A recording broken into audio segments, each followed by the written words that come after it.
Halo, Assalamualaikum. Nama saya Galang Ahmad Hamdani dengan NRP 20402310668. Ini merupakan tugas material listrik dan elektronika dengan membuat video penjelasan semikonduktor. Untuk mengetahui bagaimana cara kerja dioda, transistor, ataupun rangkaian terpadu intricate atau IC, kita harus mengetahui dan belajar tentang semikonduktor, yaitu sebuah material yang bukan konduktor dan juga bukan isolator. Sebelum mengetahui lebih lanjut tentang semikonduktor, mari kita ketahui apa itu materi konduktor dan isolator.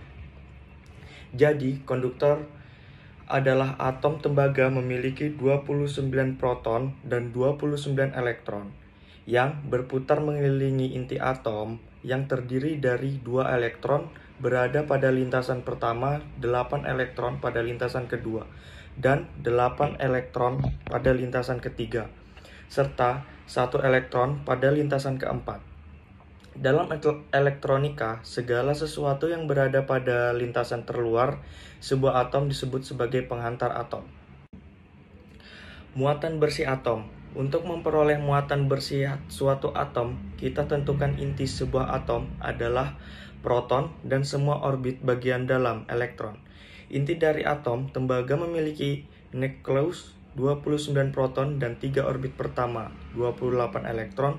Oleh karena itu, inti atom tembaga memiliki muatan bersih sebesar 29 proton dan 28 elektron.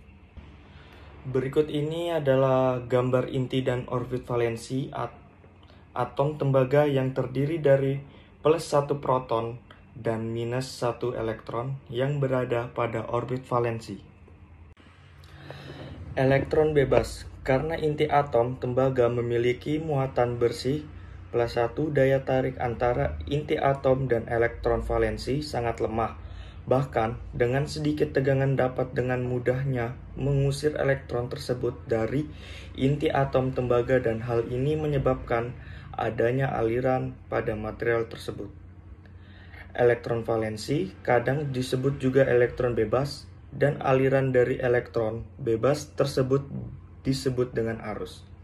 Jumlah elektron bebas pada tembaga dan juga pada material yang lain menjadikan materi tersebut sebagai penghantar listrik yang baik. Selanjutnya, isolator. Neon adalah contoh isolator yang paling baik. Sebuah atom neon memiliki 10 proton dan 10 elektron. Orbit pertama mengandung 2 elektron dan 8 elektron berada pada orbit valensi. Inti dari atom neon memiliki muatan bersih plus 8 karena mengandung 10 proton pada inti atom, nukleus, dan 2 elektron pada orbit pertama. Selanjutnya, semikonduktor. Di sebelah kiri ini adalah gambar struktur atom silikon. Silikon merupakan contoh semikonduktor. Semikonduktor adalah sebuah elemen yang tidak baik sebagai konduktor maupun isolator. Semikonduktor yang paling baik adalah yang memiliki 4 elektron valensi. Sebuah atom silikon memiliki 14 proton dan 14 elektron.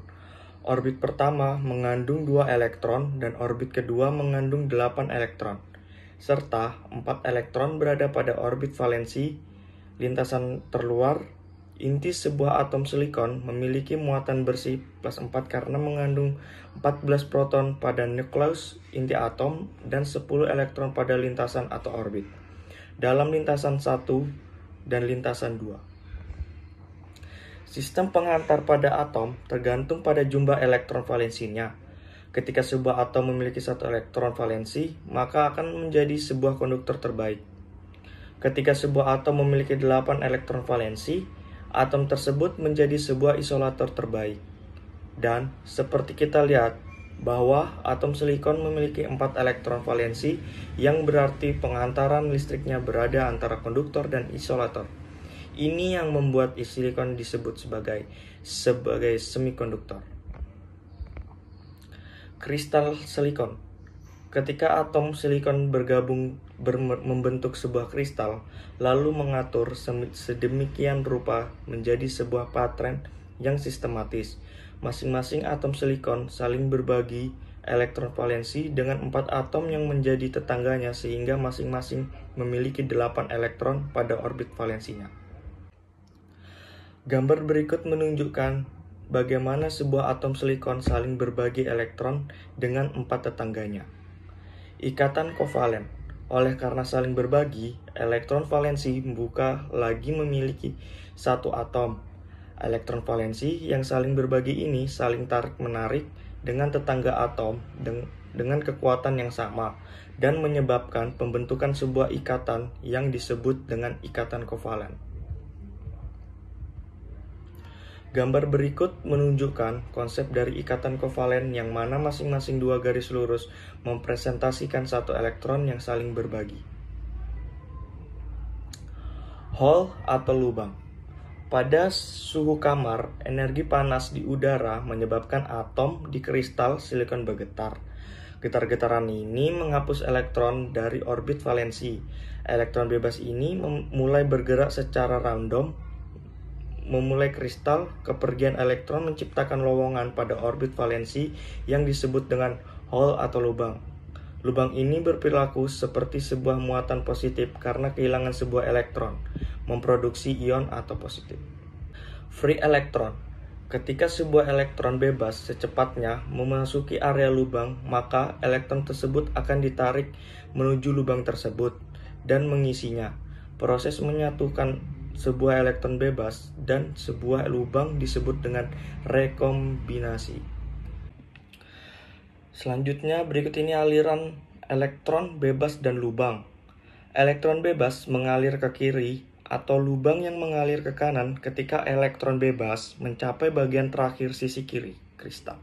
Lalu masuk ke kabel eksternal dan mengalir menuju ke terminal positif baterai di sisi lain. Elektron bebas pada terminal negatif baterai mengalir ke sisi kanan terakhir dari kristal dan memasuki kristal dan rekombinasi dengan lubang-lubang yang berada pada kristal paling kanan. Pada situasi ini, sebuah aliran yang tetap dari elektron bebas dan lubang dibangun di dalam semikonduktor elektron bebas, dan lubang sering disebut dengan pembawa. Selanjutnya, doping pada semikonduktor.